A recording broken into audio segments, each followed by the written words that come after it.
Padre nuestro que estás en los cielos, sea santificado, Señor, tu santo nombre aquí y ahora. Te damos gracias por este lugar, gracias por todo lo que hay a nuestro alrededor, por las bendiciones de la naturaleza, las cuales nos las das hoy para compartir.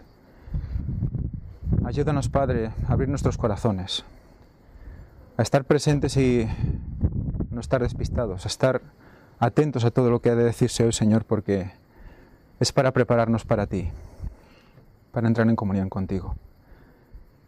Señor, ayúdanos a comprender la Santa Cena. Ayúdanos a conectar con todo el mensaje que quieres darnos a través de ella. Te pedimos perdón, Señor, por todos nuestros pecados. Te lo pedimos todo en el nombre santo y precioso de tu Hijo Jesucristo. Amén. Amén. Bienvenidos todos a este sábado especial. Hoy vamos a tener y a celebrar el rito de la Santa Cena.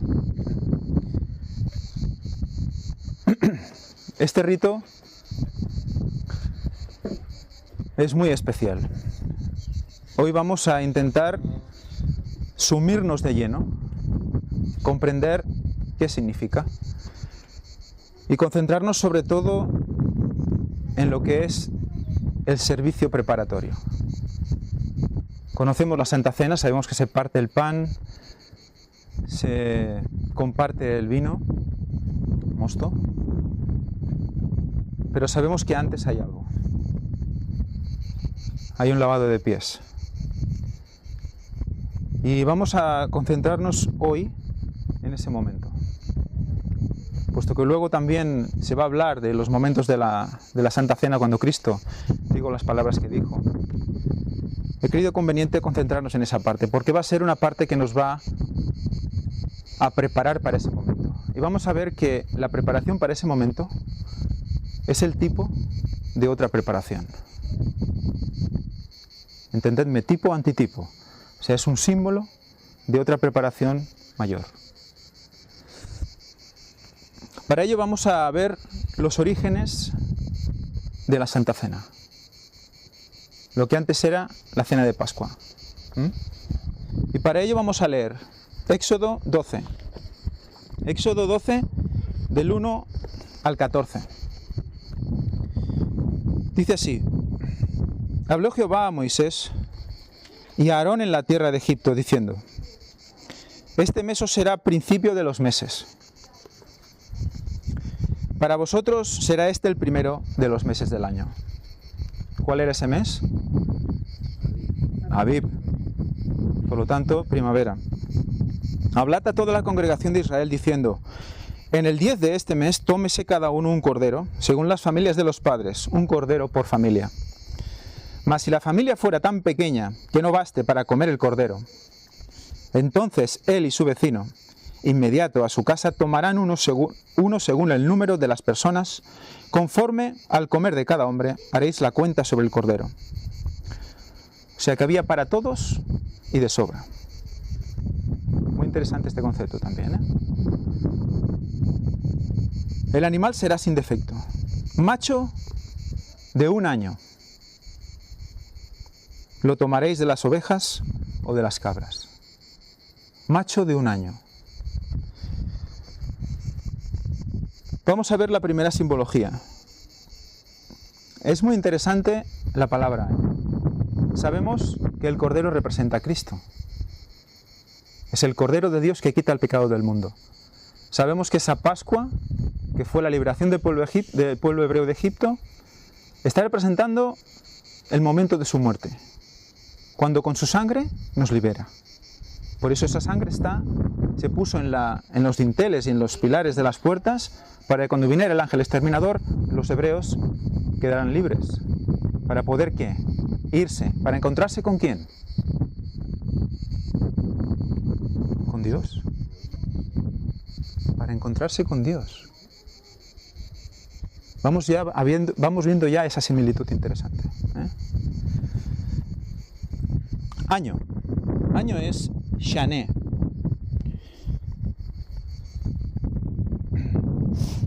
Año. Como una revolución de tiempo. El el cordero tenía que ser de 1 año. Y diciendo eso, nos está transmitiendo una revolución de tiempo. Algo pasa, ¿verdad? Es un tiempo en el que pasa algo que revoluciona todo. Anualmente, año consecutivo, edad, espacio, tiempo. Viene de Shana, que curiosamente año significa doblar. Doblar. Es decir, duplicar. Literalmente o figurativamente, por implicación transmutar. Cambiar, cambio de mudar, diferente, disfrazar, divulgar, mudar, otra vez,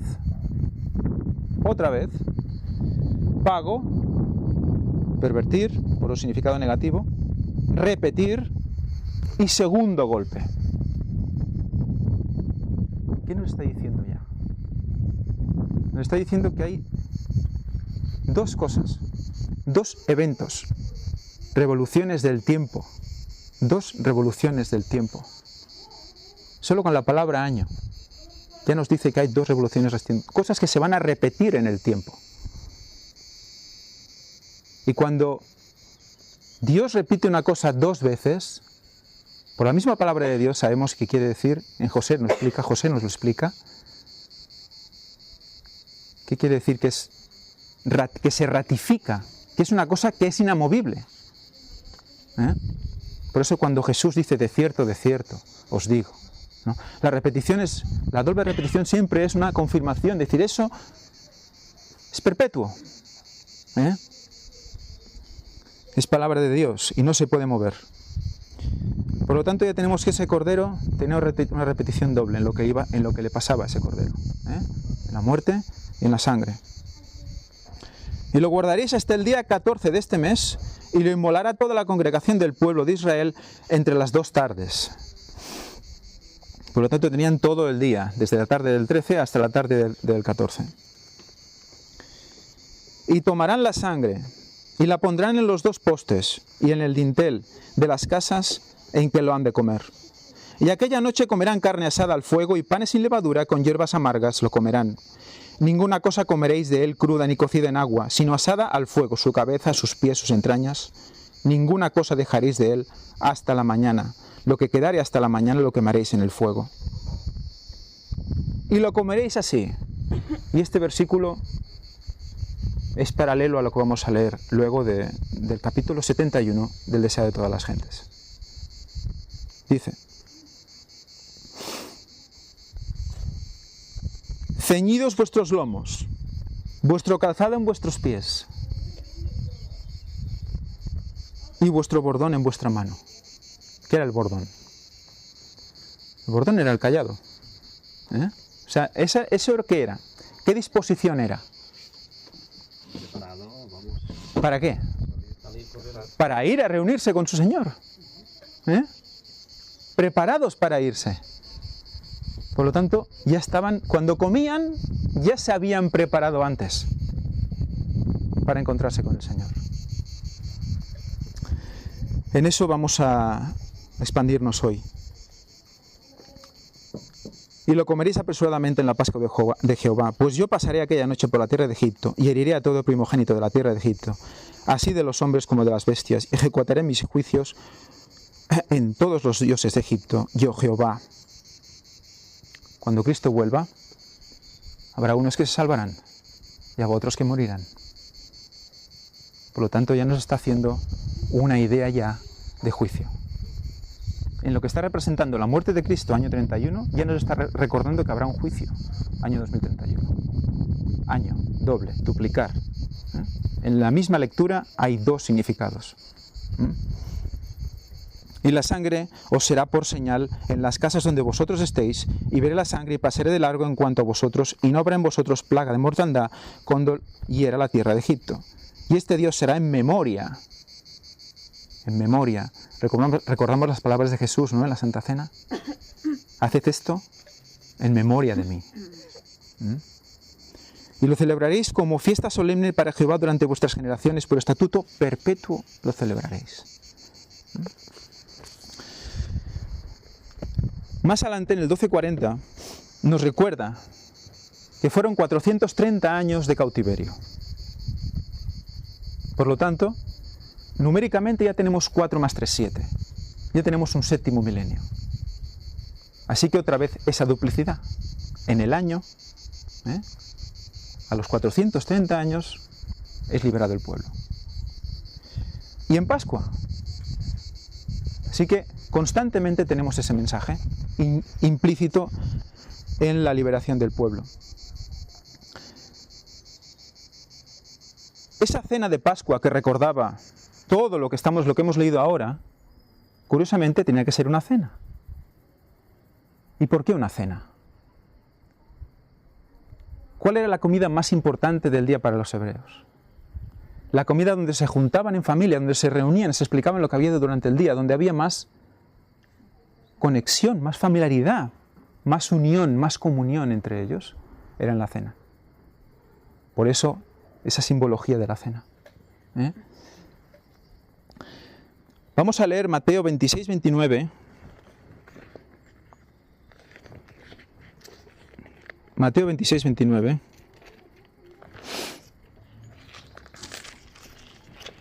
Dice: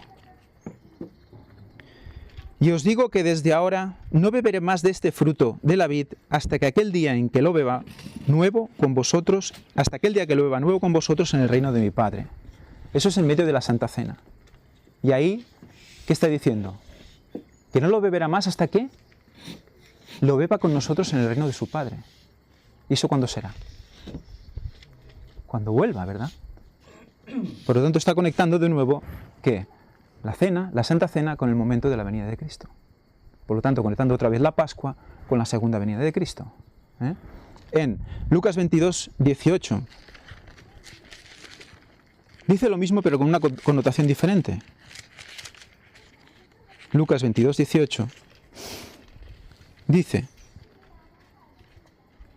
porque os digo que no beberé ya más del fruto de la vid hasta que venga el reino de Dios. Por lo tanto, está claramente hablando de una venida. Así que tenemos que ver la cena de Pascua como constantemente ese recordativo de la segunda venida, pero claramente por simbologías también. Fijaros cómo en Apocalipsis 3, 19 y 20,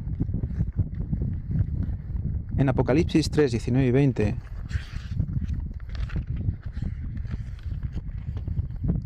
dice: yo reprendo y corrijo a todos los que amo, sé pues celoso y arrepiéntete.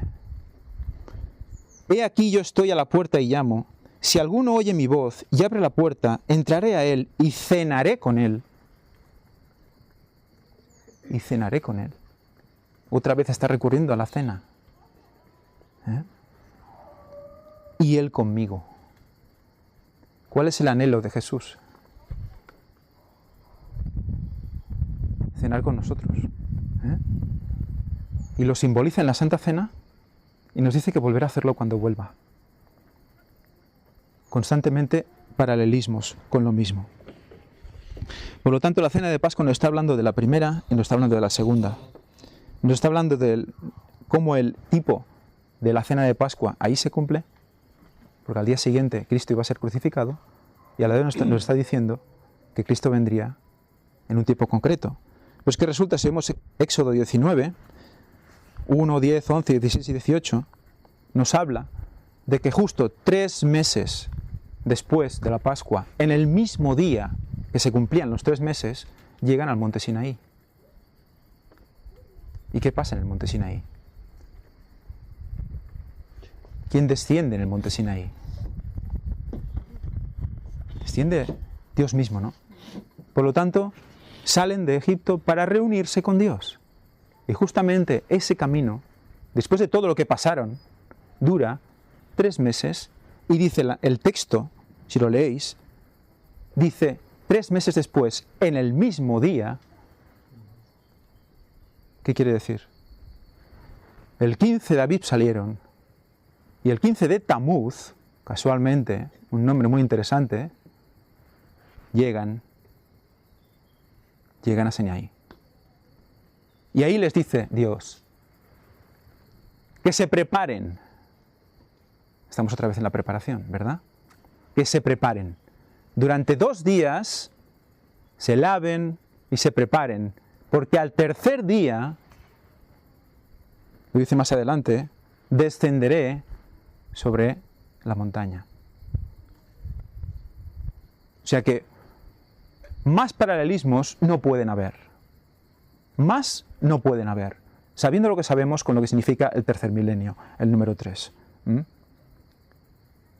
Salen de Egipto para encontrarse con el Señor cumpliendo las normas matemáticas para simbolizar la segunda venida de Cristo.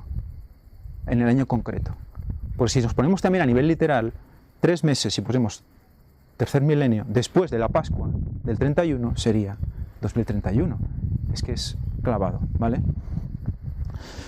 Pues teniendo este concepto y esta situación del lugar, de lo que realmente representa esa Pascua, y lo que luego se convirtió en la Santa Cena, vamos a leer el capítulo 71 del Deseado de todas las gentes.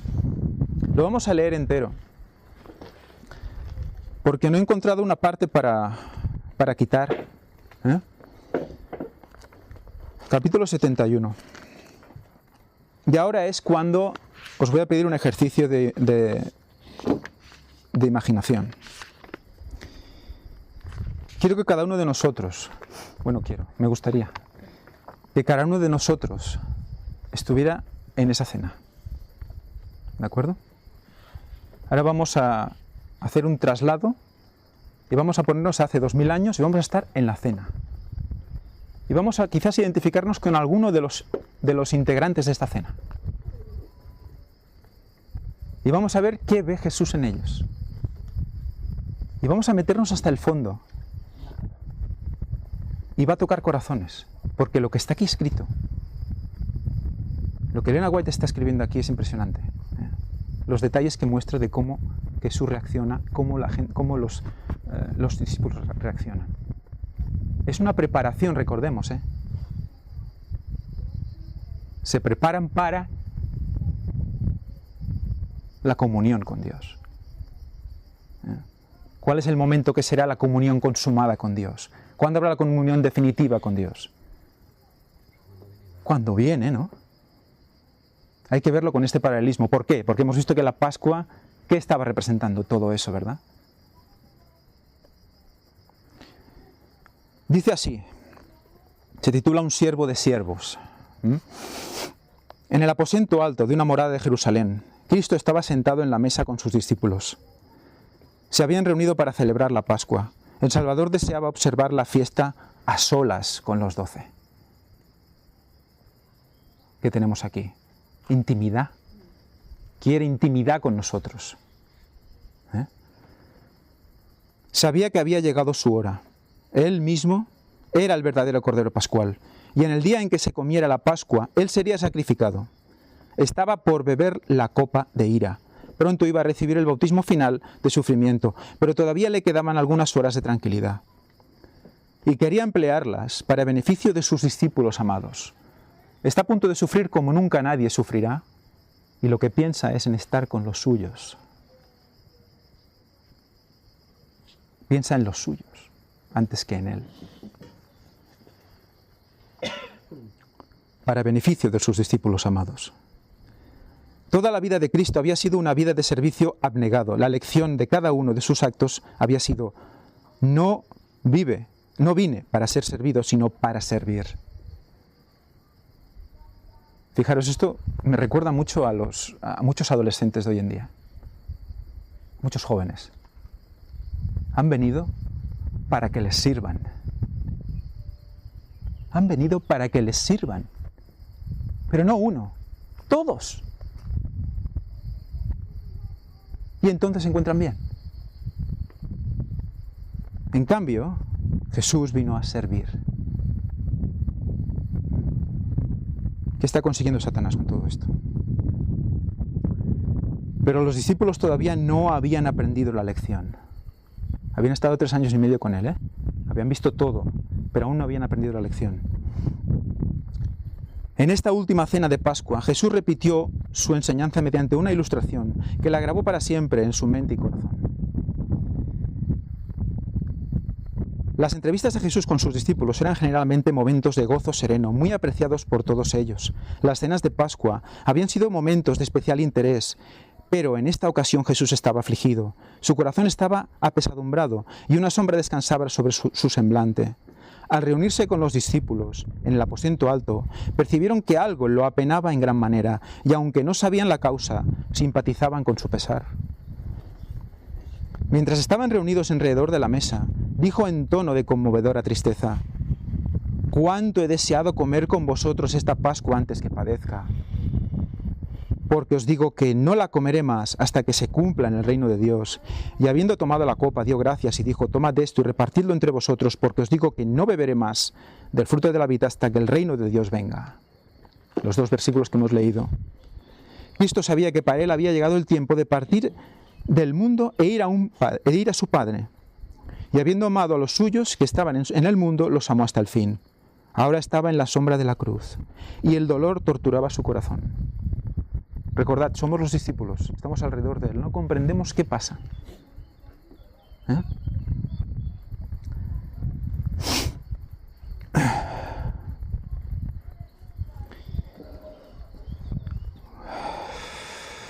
Sabía que sería abandonado en la hora de su entrega. Sabía que se le daría muerte por el más humillante procedimiento aplicado a los criminales. Conocía la ingratitud y crueldad de quienes había venido a salvar. Sabía cuán grande era el sacrificio que debía hacer y para cuánto sería en vano. Todo eso lo tenía dentro. Sabiendo todo lo que le esperaba, habría sido natural que estuviese abrumado por el pensamiento de su propia humillación y sufrimiento. Pero miraba a los 12. Miraba hacia sí, miraba hacia adentro. ¿Qué malito estoy? ¿Qué sufrimiento voy a...? No, miraba hacia los 12. Quienes habían estado con él como suyos y quienes, pasados el oprobio, el pesar y los malos tratos que iba a soportar, habrían de quedar a luchar en el mundo. Eso le preocupaba, que ellos tenían que salir luego. Sus pensamientos acerca de lo que él mismo debía sufrir siempre estaban relacionados con sus discípulos. Siempre es siempre. No pensaba en sí mismo. Elena White dice en otros lugares que nunca reclamó nada para sí mismo. Nunca. Y nosotros queremos ser como él. Queremos tener un corazón como el de Jesús. Queremos tener su fe. Queremos todos ser como él, ¿verdad? Fijaros, nunca reclamó nada para sí mismo. Su cuidado por ellos era lo que predominaba en su mente.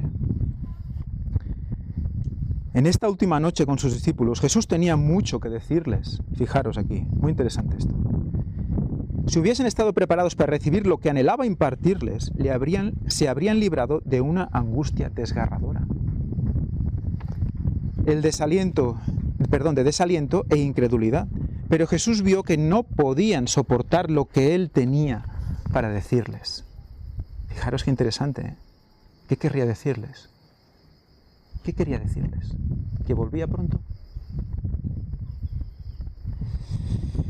Al mirar sus rostros, las palabras de advertencia y consuelo se detuvieron en sus labios. Iba a decir, tranquilos que volveré, y empieza a mirarlos. Por lo tanto, nos empieza a mirar. Y se calla. Algo está viendo. Transcurrieron algunos momentos de silencio. ¿Estamos ahí? Jesús parecía estar aguardando. Los discípulos se sentían incómodos. ¿Os sentíais incómodos? ¿Qué estará viendo, no? Los discípulos se sentían incómodos. La simpatía y ternura despertadas por el pesar de Cristo parecían haberse desvanecido. Ahora ya se preocupaban por otra cosa. ¿Qué está viendo Jesús en nosotros? ¿Por qué de repente en silencio? Sus tristes palabras, que señalaban su propio sufrimiento, habían hecho poca impresión. No se enteraban. Las miradas que se dirigían unos a otros hablaban ¿de qué? De celos y rencillas. Eso vio. Iba a impartirles lección de consuelo, pero ¿la iban a recibir? No, porque estaban preocupados entre ellos, celos y rencillas. Hubo también entre ellos una disputa sobre quién de ellos sería el mayor. Esta contienda continuaba en presencia de Cristo, lo apenaba y hería. Delante de él discutían quién iba a ser el mayor.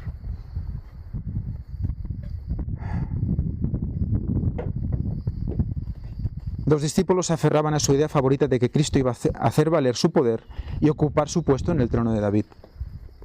Quizás nosotros no tenemos esa ansiedad por subir escalafones en según qué iglesia o según qué grupo. Pero ¿quién de ellos será el mayor? Se puede traducir en muchas situaciones de nuestra vida diaria. Por ejemplo, yo sí, tú no. Eso es ser mayor que el otro.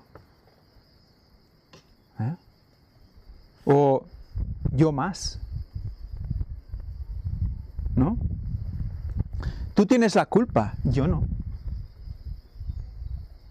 Hay muchas situaciones en las cuales estamos haciendo lo mismo que los discípulos, que los apóstoles.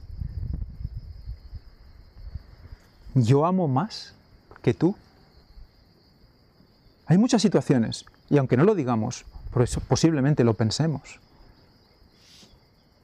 Con todo eso estamos teniendo rencillas y teniendo celos entre nosotros. Y Jesús nos mira, ahora nos mira. Y ve todo eso.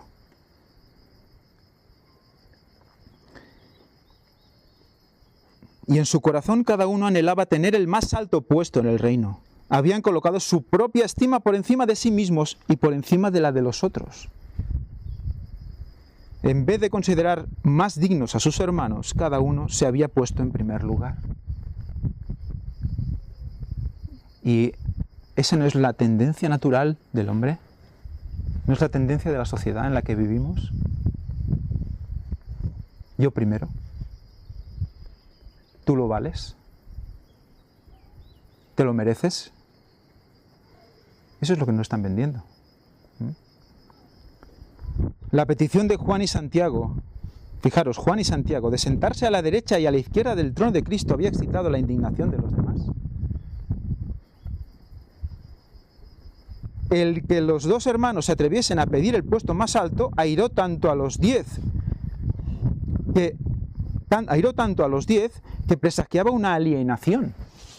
O sea, que estaban a punto ya de llegar a, vete a saber qué, a las manos. Qué espectáculo, ¿no?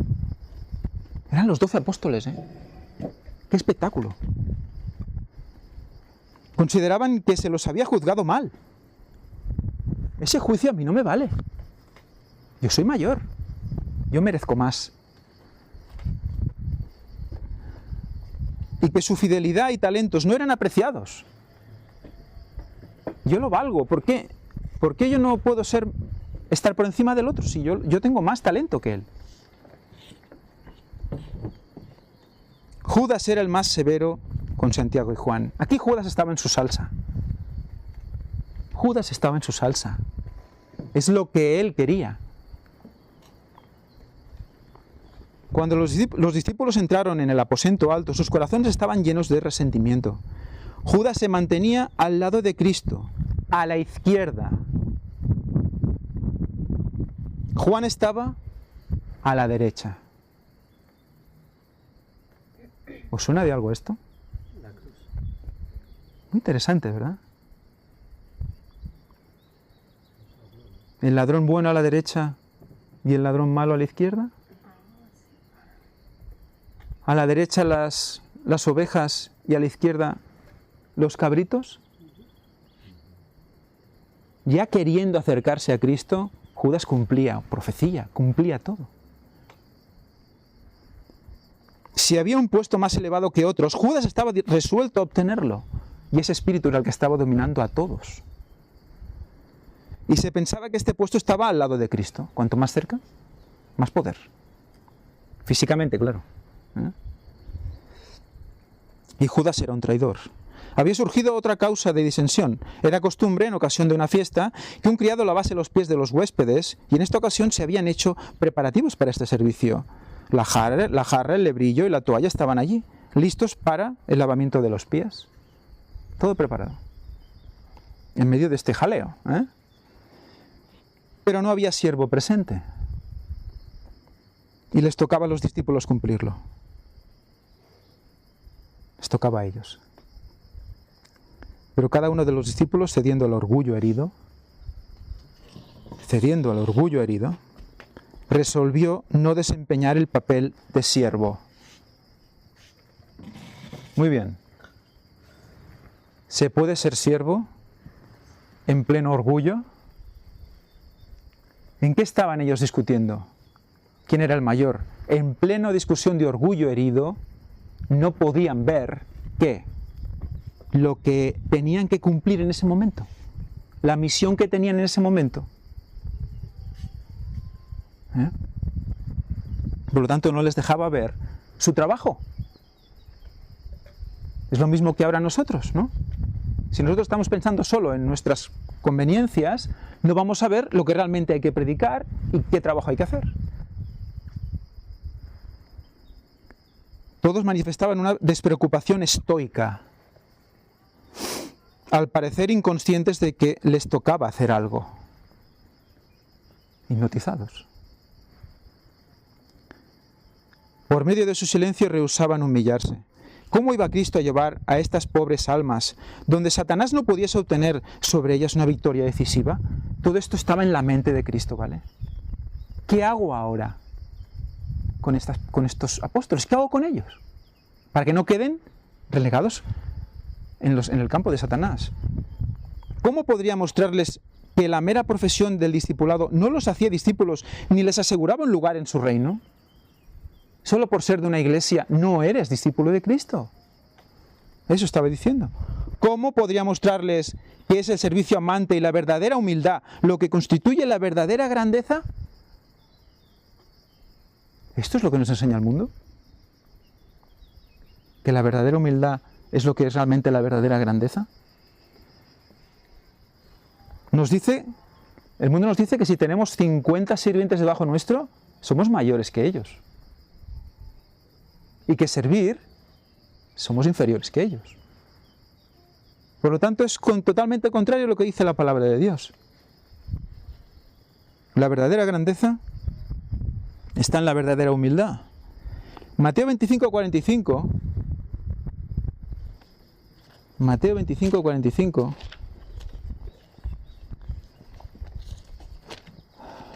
Si alguien lo encuentra antes. Mateo 25:45 dice: entonces le responderá diciendo, de cierto os digo que en cuanto no lo hicisteis a uno de estos más pequeños, tampoco a mí me lo hicisteis. Por lo tanto, si no nos humillamos y servimos al prójimo, si no hacemos con ellos lo que haríamos con Cristo,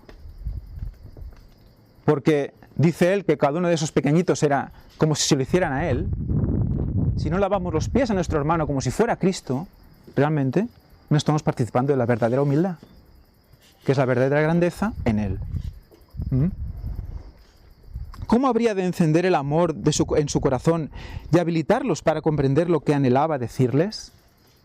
¿Cómo iba a llegar a su corazón si su corazón estaba en ellos? Pensando todo el rato en lo que ellos tenían que conseguir en un mundo terrenal, en un reino terrenal.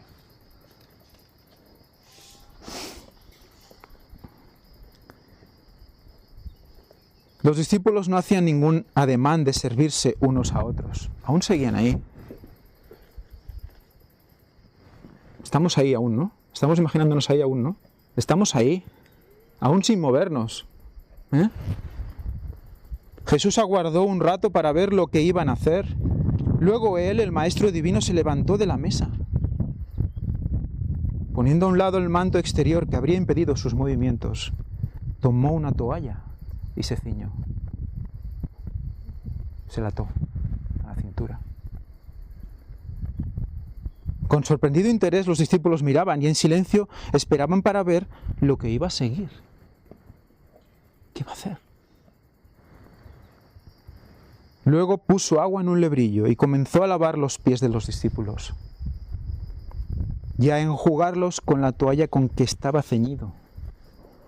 Esta acción abrió los ojos de los discípulos. Amarga vergüenza y humillación llenaron sus corazones. Reaccionaron. ¿Todos?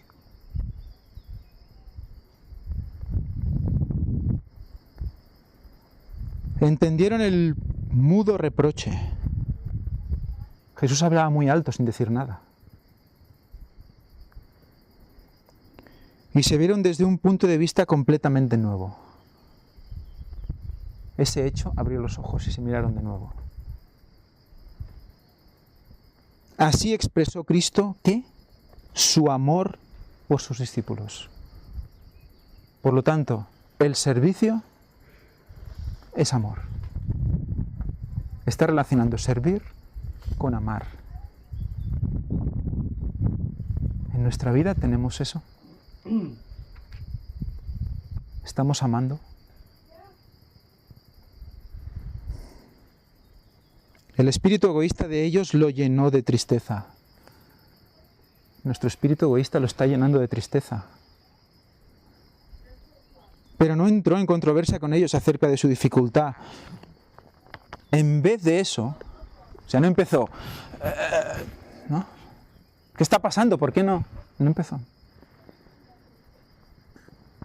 Les di un ejemplo que nunca olvidarían. En vez de ponerse a discutir con ellos que lo que estaban haciendo no era correcto, actuó, dando ejemplo él. Su amor hacia ellos no se perturbaba ni se apagaba fácilmente. Sabía que el Padre había puesto todas las cosas en sus manos y que él provenía de Dios e iba a Dios. Tenía plena conciencia de su divinidad, pero había puesto a un lado su corona y vestiduras reales y había tomado la forma de un siervo. Uno de los últimos actos de su vida en la tierra consistió en ceñirse como siervo y cumplir la tarea de un siervo. Ahora vamos a hacer una reflexión. Estamos todos sentados y Cristo ceñido. Y pensar por un momento que se acerca a vosotros, ¿vale? Se está acercando a vosotros, ¿vale? Ahora mismo, ceñido, y se arrodilla. Desciende entre vosotros y os va a lavar los pies. ¿Cuál es vuestra reacción? Pensar en ello, no la digáis. Pensar en ello, ¿cuál es vuestra reacción? Vamos a ver diferentes reacciones a eso de los apóstoles. Es muy significativo. Muchas veces pensamos, ¿nuestra humildad dónde está? Y no vemos. Pensemos en eso. Antes de la Pascua, Judas se había encontrado por segunda vez con los sacerdotes y escribas y había cerrado el contrato para entregar a Jesús en sus manos. Sin embargo, más tarde se mezcló con los discípulos y, como si fuese inocente de todo mal, se interesó en la ejecución de los preparativos para la fiesta. Los discípulos no sabían nada del propósito de Judas. Solo Jesús podía leer su secreto. Sin embargo, no lo desenmascaró. Jesús sentía anhelo por su alma. Sentía por él tanta preocupación como por Jerusalén cuando lloró sobre la ciudad condenada. Su corazón clamaba, ¿cómo podré abandonarte?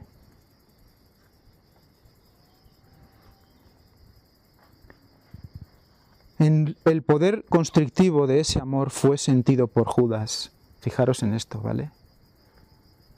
Llegó al corazón de Judas. Jesús llegó al corazón de Judas.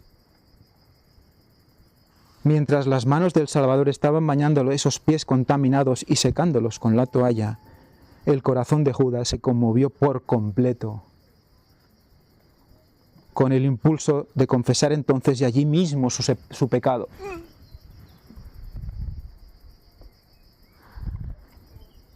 Pero no quiso humillarse. Aquí hay una reacción. Endureció su corazón contra el arrepentimiento. y los antiguos impulsos puestos a un lado por el momento, porque se estaba viendo perdonado ya, volvieron a dominarlo. ¿Me tengo que humillar? ¿Ante quién? ¿Esto no era un rey? ¿No era un rey? ¿No era un rey? ¿Por qué se arrodilla delante de mí? Entonces Judas se ofendió por el acto de Cristo de lavar los pies de sus discípulos. Si Jesús podía humillarse de tal manera, pensaba, no podía ser el rey de Israel. Eso destruía toda esperanza de honores mundanales en un reino temporal. Judas quedó convencido de que no había nada que ganar siguiendo a Cristo. ¿Dónde? Nada que ganar, ¿dónde? Aquí. Aquí. Esa es una reacción ante Cristo. Ante Cristo arrodillado ante nosotros para lavarnos los pies, lo primero que podemos pensar es, si me los lava, ¿qué gano yo? ¿Qué gano? No podemos ver más allá. Después de verlo degradarse a sí mismo como pensaba, se confirmó en su propósito de negarlo y confesarse engañado. Fue poseído por un demonio y resolvió completar la obra que había convenido hacer, entregar a su Señor.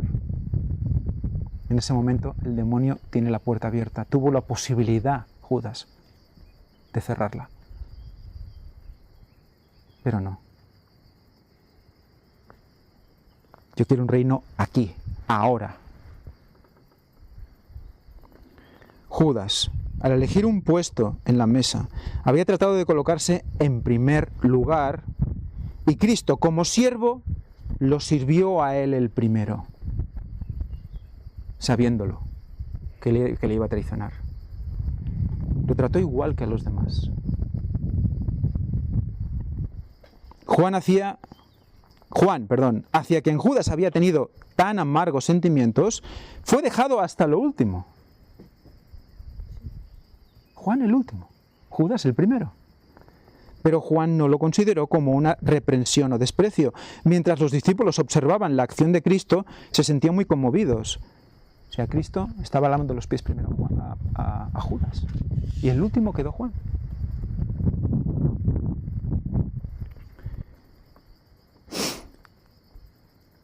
Pero Juan no lo consideró como una reprensión o desprecio. O sea, Juan no se sintió mal por ser el último. Y aquí es donde recordamos esas palabras, ¿no? Cuando los últimos, ¿qué? Serán los primeros. Juan, el discípulo amado, fue el último.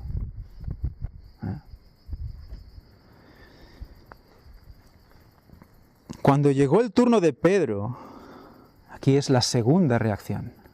Hemos visto la primera. Amor al mundo, ¿de acuerdo? La segunda reacción. Este exclamó con asombro, Señor, ¿tú me lavas los pies? ¿Tú me lavas los pies a mí? La condescendencia de Cristo quebrantó su corazón. Se llenó de vergüenza al pensar que ninguno de los discípulos cumplía ese servicio. Cristo dijo, lo que yo hago, tú no lo comprendes ahora. Tú no lo comprendes ahora, mas lo entenderás después. Pedro no podía soportar el ver a su Señor, a quien creía ser hijo de Dios, desempeñar la parte de un siervo. Toda su alma se rebelaba contra esta humillación. No se daba cuenta que para esto había venido Cristo al mundo. Con gran énfasis exclamó, no me lavarás los pies jamás. ¿Es humildad? ¿Es humildad? Es muy interesante esto, porque hay mucha gente que dentro de un estado de humildad, entre comillas, extremo, piensan, ¿qué le voy yo a contar a Jesús de mí? Si no, ¿qué va a arreglar él en mí? Si no tengo solución.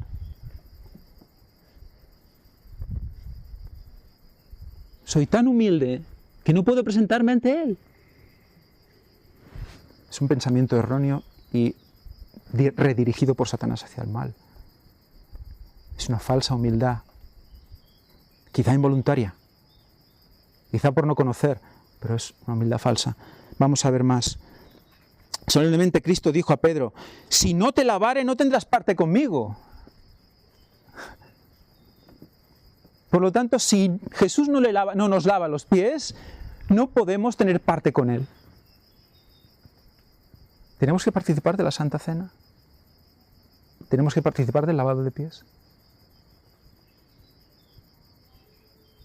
¿Vamos a participar de Cristo? ¿Queremos participar de Cristo? El servicio que Pedro rechazaba era el tipo de una limpieza superior. Aquí vamos a ver el significado de esa limpieza de pies. Era el tipo de un antitipo. Eso quiere decir, ya sabéis, símbolo, realidad. No comprendía Pedro esto. Cristo había venido para lavar el corazón de la mancha del pecado. Al rehusar permitir a Cristo que le lavase los pies, Pedro rehusaba la limpieza superior incluida en la inferior. O sea, la limpieza inferior, que sería limpiar los pies, el hecho físico de limpiar los pies, implicaba otra limpieza. Otra limpieza. Estaba realmente rechazando a su Señor. Si alguno de nosotros hemos pensado, no, a mí no, Jesús, tú no, porque tú eres Dios. No me laves los pies a mí. ¿Qué estamos haciendo? Rechazando a Jesús. Rechazando a Jesús. ¿Y qué hacemos sin Jesús? ¿Morir?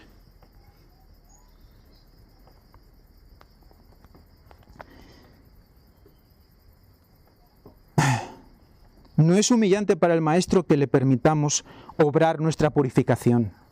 No es humillante para Él.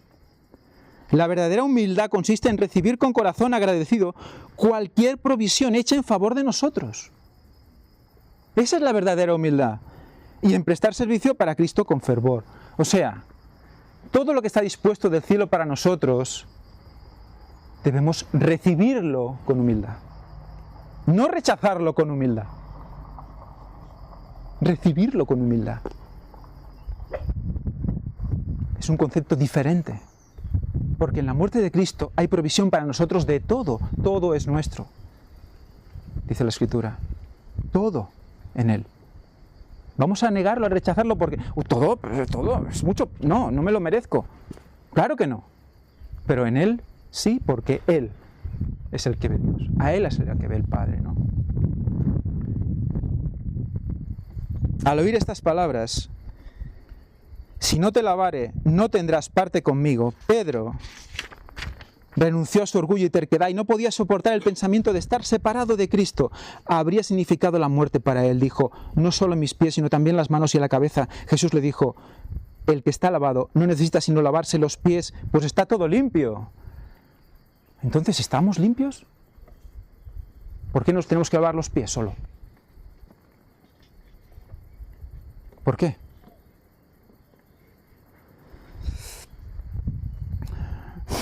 Más adelante dice,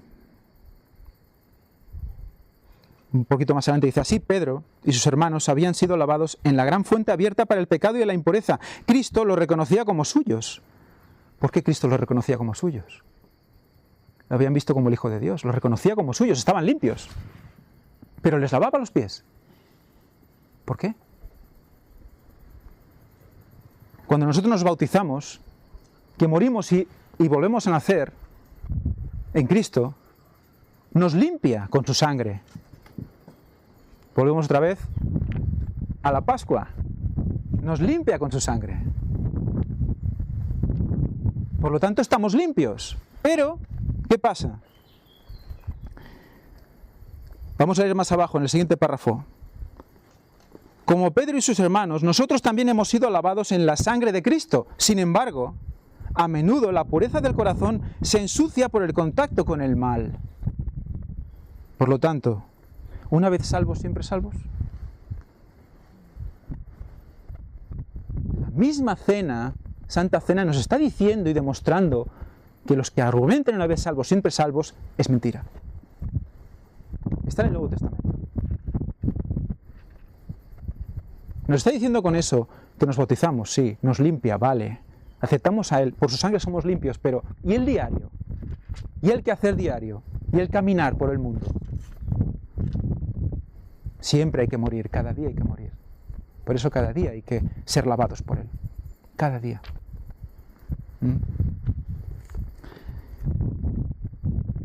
Más adelante, al final del párrafo, dice: no estamos preparados para la comunión con Él a menos que seamos limpiados por su eficacia.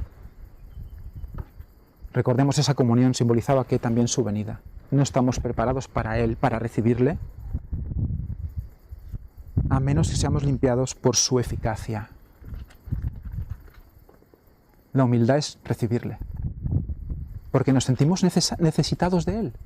Si no, no hay recepción.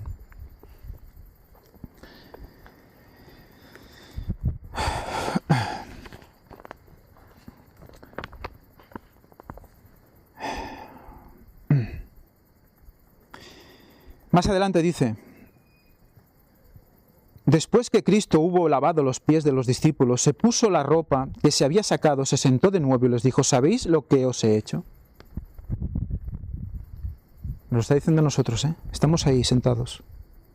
Vosotros me llamáis Maestro y Señor y decís bien, porque lo soy. Pues si yo, el Señor y el Maestro, he lavado vuestros pies, vosotros también debéis lavaros los pies los unos a los otros.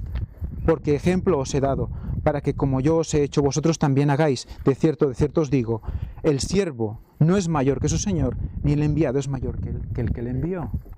Por lo tanto, lo que decíamos antes, nosotros tenemos que hacerlo entre nosotros. Es como si Él lo hiciera. Y es como si lo hiciéramos a Él también, aunque Él no necesita, evidentemente, ser lavado. Entre nosotros. Cristo quería que sus discípulos comprendiesen que aunque les había lavado los pies, esto no le restaba dignidad. Vosotros me llamáis Maestro y Señor, y decís bien, porque lo soy. Y siendo tan infinitamente superior, impartió gracia y significado al servicio. Nadie era tan exaltado como Cristo, y sin embargo, Él se rebajó a cumplir el deber más humilde, con el fin de que los suyos no fuesen engañados por el egoísmo que habita en el corazón natural, y que se fortalece por el servicio a sí mismo. Cristo les dio el ejemplo de humildad. No quiso dejar a cargo del hombre este gran asunto. Lo consideró de tanta importancia que Él mismo, uno igual a Dios, igual con Dios, actuó como siervo de sus discípulos.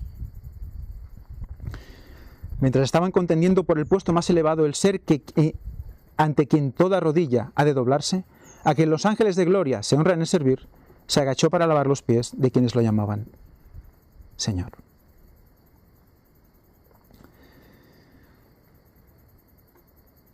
Más adelante, en el siguiente párrafo más al final, dice: toda su vida fue regida por una ley de servicio. Sirvió a todos, ministró a todos. Así vivió la ley de Dios.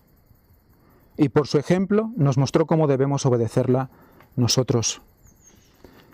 Más adelante, siguiente párrafo al final: la única grandeza es la grandeza de la humildad.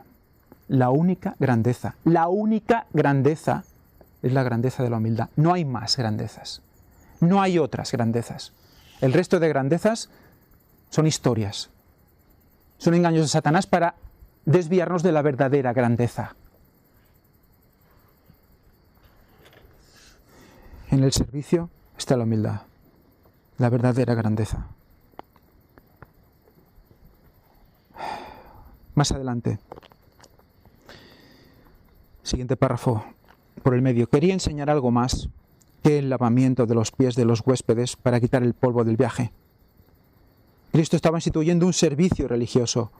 Por medio del acto de nuestro Señor, esa ceremonia humillante fue transformada en rito consagrado. Debía ser observado por los discípulos para que siempre recordasen sus lecciones de humildad y servicio. Y ahí estamos. El rito es ¿qué? La preparación. La preparación. La limpieza de pies es la preparación indicada por Cristo para el servicio sacramental. Mientras se alberga orgullo y divergencia y se contiende por la supremacía, el corazón no puede estar en compañerismo con Cristo. Por lo tanto, ¿podemos tener la Santa Cena así? ¿Pudieron tenerla los apóstoles así? No. Tuvieron que humillarse para poder cenar con Cristo, para poder tener comunión con Cristo.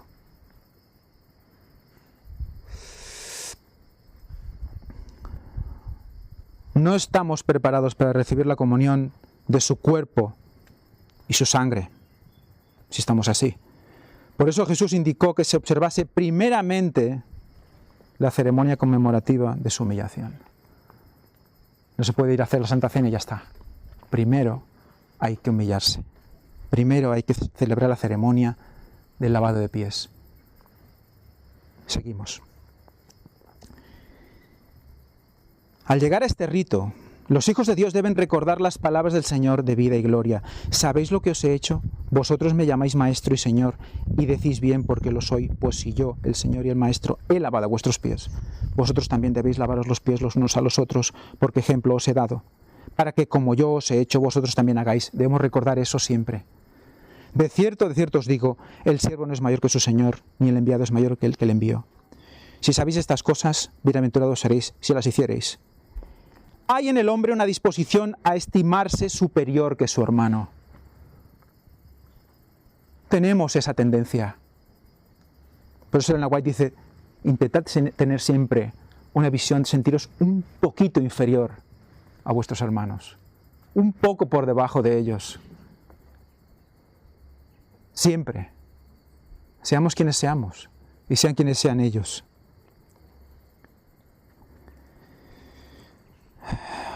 A trabajar para sí, a buscar el puesto más alto. Esa es nuestra tendencia humana. ¿Estamos viviendo así? Y con frecuencia esto produce ¿qué? Malas sospechas y amargura de espíritu. Trabajar para uno, para ascender uno, para crecer uno, en la vida, en el mundo, o incluso en la iglesia. Solo por estar más cerca de quién, del pastor o de quién. ¿Qué hace? ¿Produce en nosotros qué? Malas sospechas. Empezamos a pensar, eso lo hace aquel para fastidiarme. Eso seguro que está pensando mal para... Y me quiere aquí, seguro que quiere quitarse y ponerse él donde estoy yo. Malas sospechas y amargura de espíritu. ¿Eso es felicidad? Eso no es felicidad.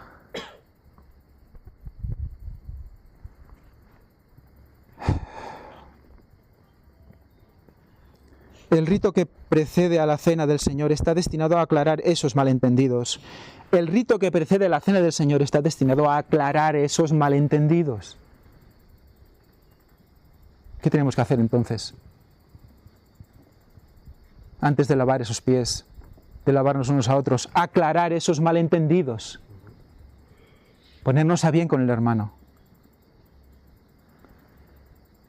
A sacar al hombre de su egoísmo y bajarlo de sus zancos de exaltación propia y a la humildad de corazón que lo inducirá a servir a su hermano. Y ahora veremos lo que pasa cuando eso sucede. Escuchad eso, y si no queréis eso, es que no sé qué pasa en nuestros corazones si no queremos eso, porque es bello. Escuchemos esto.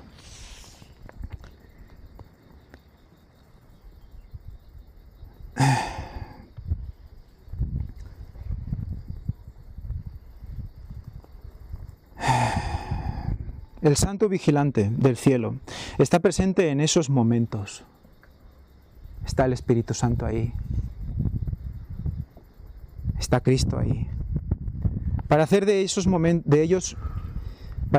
momentos de escrutinio del alma, para hacer de ellos momentos de escrutinio del alma, por lo tanto hay que examinarse antes de esa cena, antes de lo que vamos a hacer hoy, requiere un momento de autoexamen, de verse adentro con los ojos de Dios,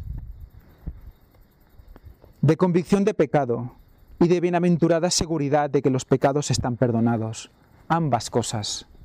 Primero, soy pecador, he hecho esto, esto y esto y no debo hacerlo. Segundo, soy perdonado. Una cosa sin la otra no sirve de nada. Cristo, en la plenitud de su gracia, está allí para cambiar la corriente de los pensamientos que han estado fluyendo por cauces egoístas.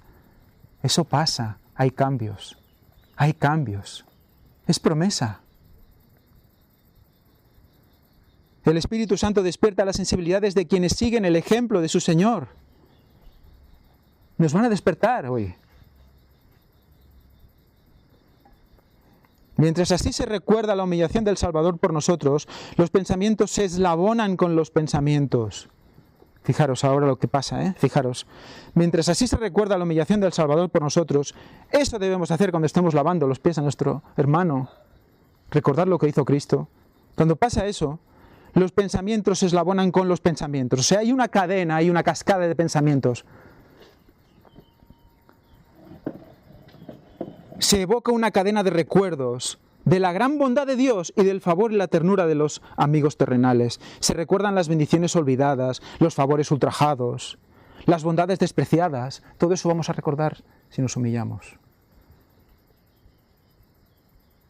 Quedan de manifiesto las raíces de amargura que habían ahogado la preciosa planta del amor. Hay una planta que cuidar y la amargura la ha destruido. ¿Somos conscientes que no amamos realmente? Quizás. Son tenidos en cuenta los defectos del carácter, el descuido de los deberes de la ingratitud hacia Dios, la frialdad hacia nuestros hermanos.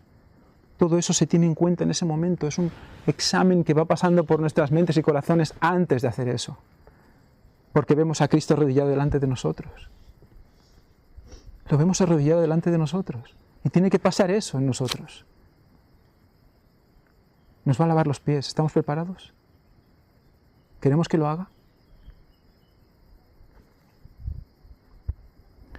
Se ve el pecado como Dios lo ve. Ahora abrimos los ojos.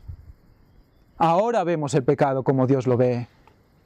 No como algo, mira, bueno, por un poquito no pasa nada, bueno, no. En ese momento vemos el pecado, porque si no lo vemos, no podemos humillarnos. Es así. Sencillo. Nuestros pensamientos no son pensamientos de complacencia propia. Esto pasa cuando ya estamos viendo con los ojos de Dios. Sino de severa censura propia y humillación. La mente queda vivificada para quebrantar toda barrera que ha causado alienación. Se ponen a un lado las palabras y los pensamientos malos. ¿Por nosotros mismos hacemos eso? No, señores. No, señores. Cuando eso nos pase, no digamos, mira, lo he conseguido. Gloria a Dios. Gloria a Dios. Y lo ha hecho en nosotros. Gracias, Señor. Porque yo no puedo. Se confiesan y perdonan los pecados. Hay confesión y perdón entre hermanos. Todo antes de eso. Si no, ¿cómo vamos a tomar la Santa Cena? ¿Cómo vamos a tener comunión con Él? La subyugadora gracia de Cristo entra en el alma y el amor de Cristo acerca los corazones unos a otros en bienaventurada unidad. Bienaventurada unidad. El rito es necesario para la unidad. La Santa Cena es necesaria para la unidad. Si no hay unidad, no hay derramamiento del Espíritu Santo, no hay derramamiento de lluvia tardía, por lo tanto, no hay pueblo de Dios. No hay preparación para el tiempo final, no hay preparación para su venida. Como no ha habido preparación para su rito, no hay preparación para su venida, que lo está representando. A medida que sí se aprende la lección del servicio preparatorio, por lo tanto, no es una cosa de hoy para mañana. Hay que comprenderlo bien. Hay que comprenderlo, asumirlo, interiorizarlo, lo que está pasando, lo que Cristo hizo, hay que entenderlo bien y meterlo dentro de nosotros.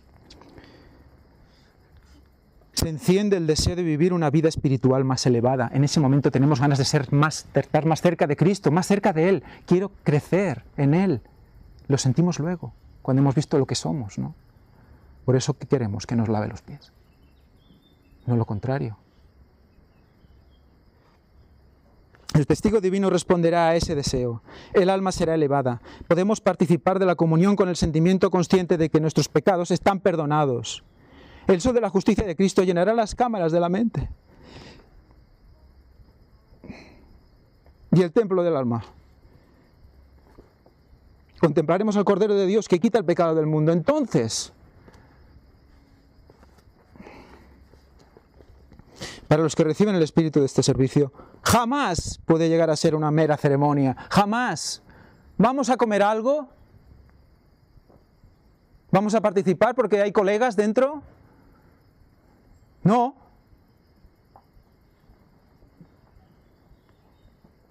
Su constante elección será: servíos por amor los unos a los otros. Al lavar los pies a sus discípulos, Cristo dio evidencia de que haría, por humilde que fuera, fijaros lo que va a decir ahora.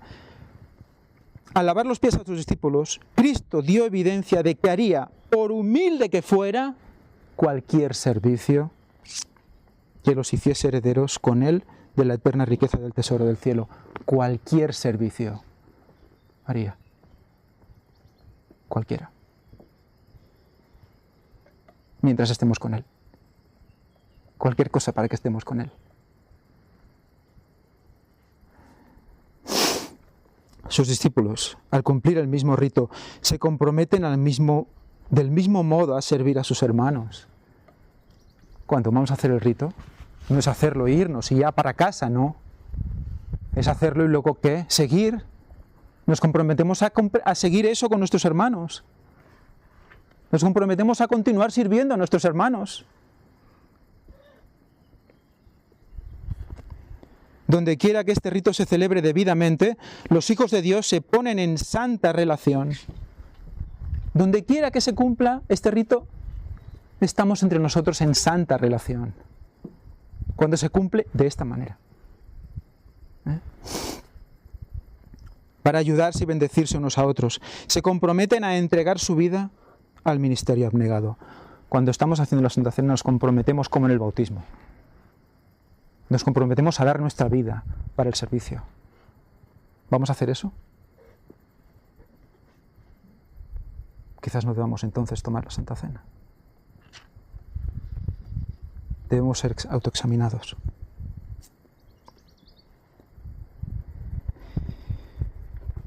Y esto no solo unos por otros. Su campo de labor es tan vasto como lo era el de su maestro. El mundo está lleno de personas que necesitan nuestro ministerio. Por todos lados hay pobres, desamparados e ignorantes. Los que hayan tenido comunión con Cristo en el aposento alto saldrán a servir como Él sirvió. Por lo tanto, está hablando a nosotros que estamos ahí sentados. ¿Habéis visto? ¿Qué está diciendo? Los que hayan tenido comunión con Cristo en el aposento alto. ¿Qué es el aposento alto? Donde estaban reunidos cenando, ¿verdad? Los que hayamos tenido comunión con Él,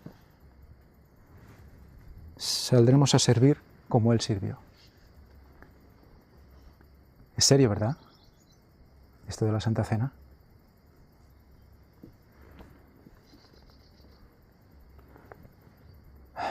Hay un versículo que creo que le gustaría a Diana recordar. Dilo, va. Siempre te toca a ti. Sí, dilo. Clama a mí y yo te responderé. También. Te enseñaré cosas grandes y ocultas. Pero en las escuelas, en los estudios bíblicos siempre te toca el mismo. Todo lo puedo en Cristo que me fortalece. Todo lo puedo en Cristo que me fortalece. Todo lo puedo en Cristo que me fortalece. Por lo tanto, ¿puedo tomar la Santa Cena? Todo lo puedo en Cristo que me fortalece. ¿Voy a autoexaminarme antes de la Santa Cena? Sí. Y luego, conclusión, todo lo puedo en Cristo que me fortalece. Cuando yo tenga claro lo que quiero hacer y lo que quiero ser, voy a querer hacerlo. Por lo tanto, confiemos en Él y cenemos con nuestros hermanos. Jesús, que era servido por todos, vino a ser siervo de todos. De todos. Y porque ministró a todos, volverá a ser servido y honrado por todos. Luego le honraremos a Él por la eternidad. Él lo hizo al revés, para que podamos nosotros participar de eso, para siempre. Y los que quieren participar de esos atributos y con Él compartir el gozo de ver almas redimidas, ¿queremos eso? ¿Queremos ver cómo la gente se salva? ¿O ver los salvos ya en el cielo? Deben seguir su ejemplo de ministerio abnegado. Todo esto abarcaban las palabras de Cristo. y las repite y las recuerda para acabar. Ejemplo os he dado, para que como yo os he hecho, vosotros también hagáis. Tal era el propósito del rito que él estableció y dice, si sabéis estas cosas, si conocéis el propósito de sus lecciones, bienaventurados seréis si las hiciereis.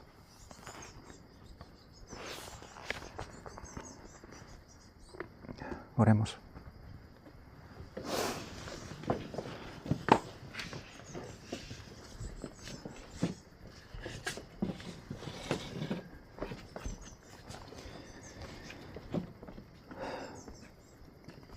Padre nuestro que estás en los cielos, Señor, te damos gracias. Gracias porque nos enseñaste y aún nos enseñas. Gracias porque nos limpiaste con tu sangre. Y gracias porque nos quieres seguir limpiando cada día en nuestra lucha. Si acudimos a ti, tú nos limpias. En oración, Señor, te pedimos perdón y tú nos limpias. Te damos gracias por ello. Ayúdanos a estar prestos para participar contigo de esta comunión preciosa que es la Santa Cena. Ayúdanos a prepararnos antes, Señor, para estar a los pies de nuestros hermanos y para confesarles a ellos todo lo que tengamos que hacerle y decirles. Que todos seamos uno, Señor, para este momento precioso. Te pedimos tu presencia en tu Santo Espíritu. Y te lo pedimos todo en el nombre de Jesús, para perdón de nuestras faltas. Amén. Ella empezó la universidad también en Colombia. Se fue, bueno, ¿te acuerdas cuando hicimos la cena? Hoy digo la comida. No, se fue ella también en Venezuela. ¿No fuiste? No estaba en el que más para la ¿Quieres participar?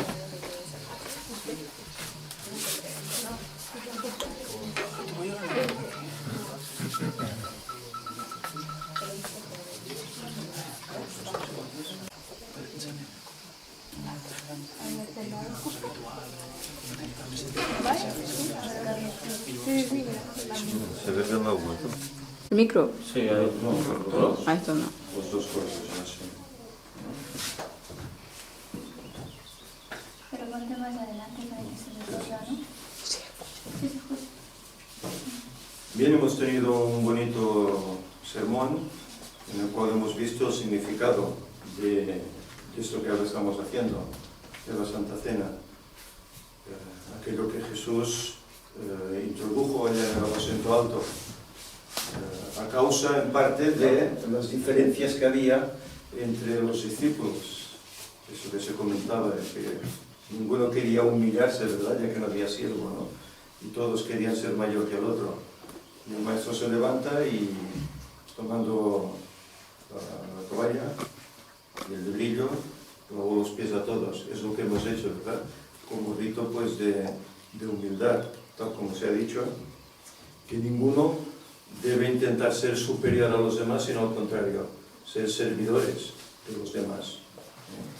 Aquí no es más el que está arriba, ni es menos el que está abajo.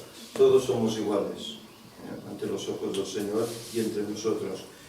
Y bien, después de este rito que hemos hecho, en el cual, pues, bueno, como decía Ángel, cuando nos lavábamos los pies el uno al otro, pues estábamos viendo a Jesús allí lavando el pie, ¿verdad? Y eso es algo que tiene que quedar en nuestras retinas. Ver cómo el Maestro se humilló hasta ese punto de descender hasta la servidumbre. Ahora nos queda, pues, tomar estos símbolos que representan el pan, ese cuerpo magullado, lacerado, crucificado allá en la cruz, por amor nuestro, por redimirnos, por darnos otra vez la oportunidad de salvación. Quiera Dios que la aceptemos y la hagamos nuestra y seamos fieles hasta el día en que vayamos al descanso o Él venga. Y el símbolo de este vino sin fermentar, este vino mosto, que simboliza esa sangre que Él derramó por sus heridas y sobre todo por su costado, que es lo que realmente nos limpia, lo que cayó allá encima del arca, ese gran descubrimiento que hizo Ron en su momento. Por lo tanto, vamos a tener lectura al respecto y procederemos a la partición y a la bendición del pan. 23, 24.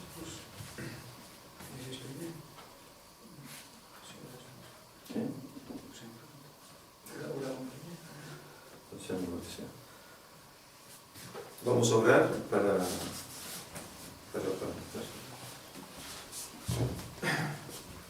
Padre nuestro que estás en los cielos,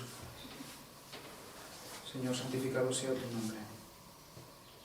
Abrimos aquí, Señor, nuestro corazón para que bendigas, Padre, este pan que representa tu cuerpo, Señor, el cuerpo que fue quebrantado por todos nosotros.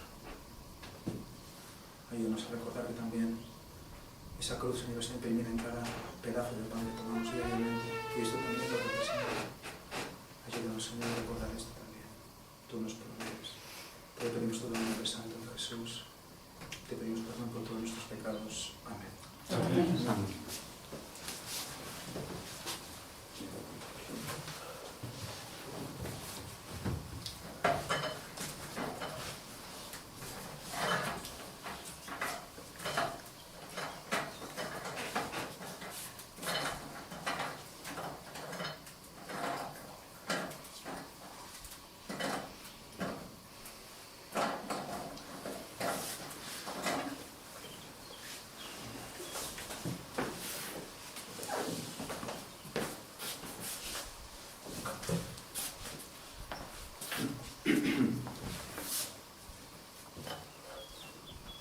Esperad a comer, a que todos tengan situación y leeremos una lectura.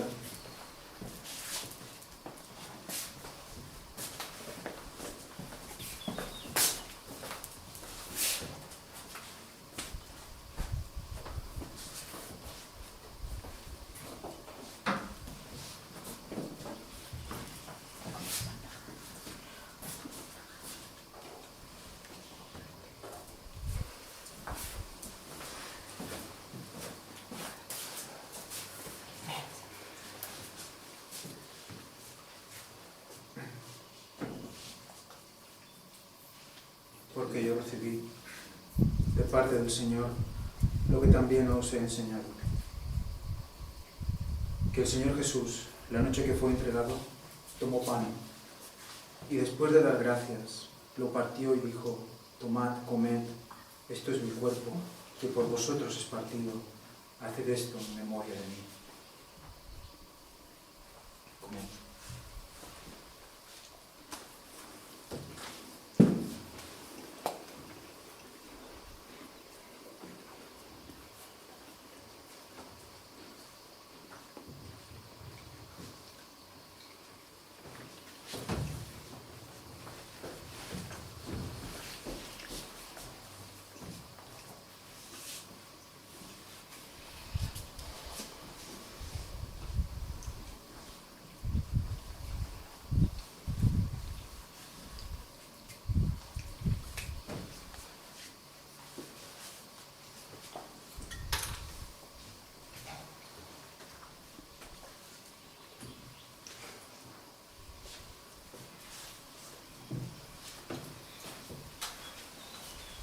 Vamos a orar seguidamente por el vino, que simboliza esa sangre que el Señor derramó. Buen Padre, te damos gracias, Señor, porque tú viniste aquí para hacer ese gran sacrificio por nosotros, por toda la humanidad, incluso por los que no creen en ti. Tú derramaste, Señor, esa sangre en esa cruz.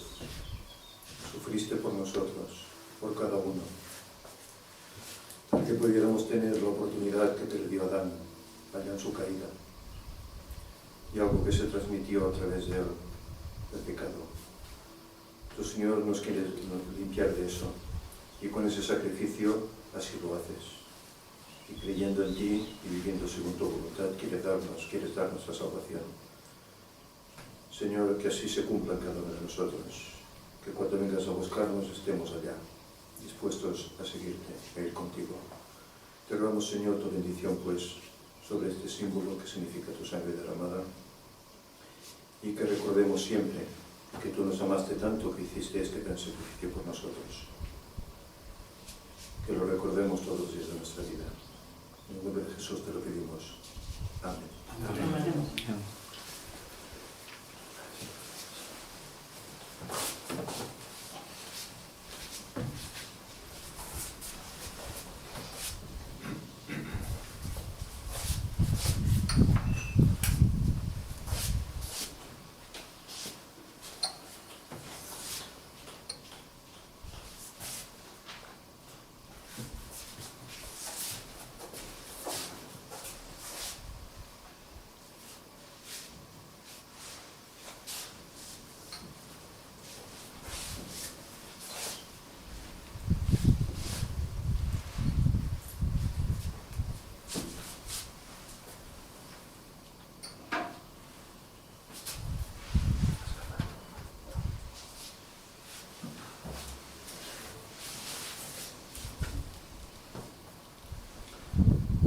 Asimismo, tomó también la copa después de haber cenado, diciendo: esta copa es un nuevo pacto en mi sangre.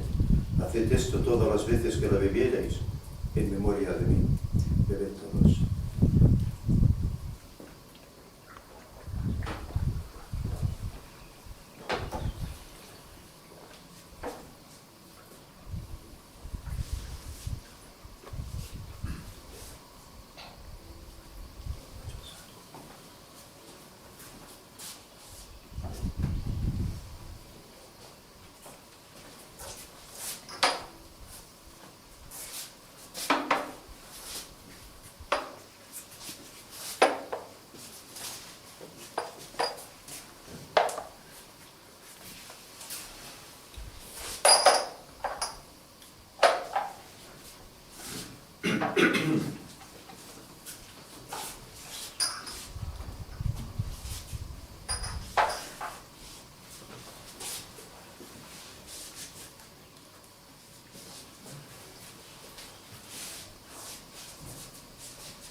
Pablo termina este recordatorio de ese momento diciendo: así pues, todas las veces que comiereis este pan y bebiereis esta copa, la muerte del Señor anunciáis hasta que Él venga.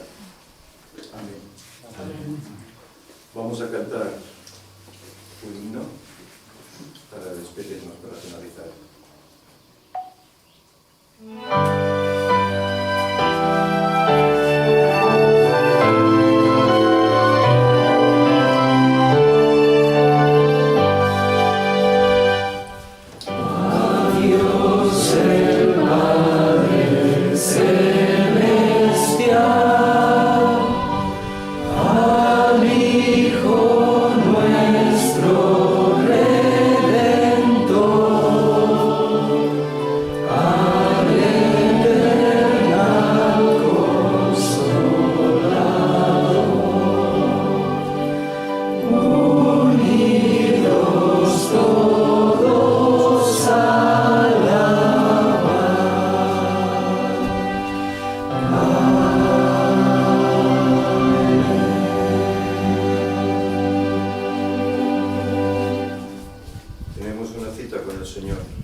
Que todos podamos estar.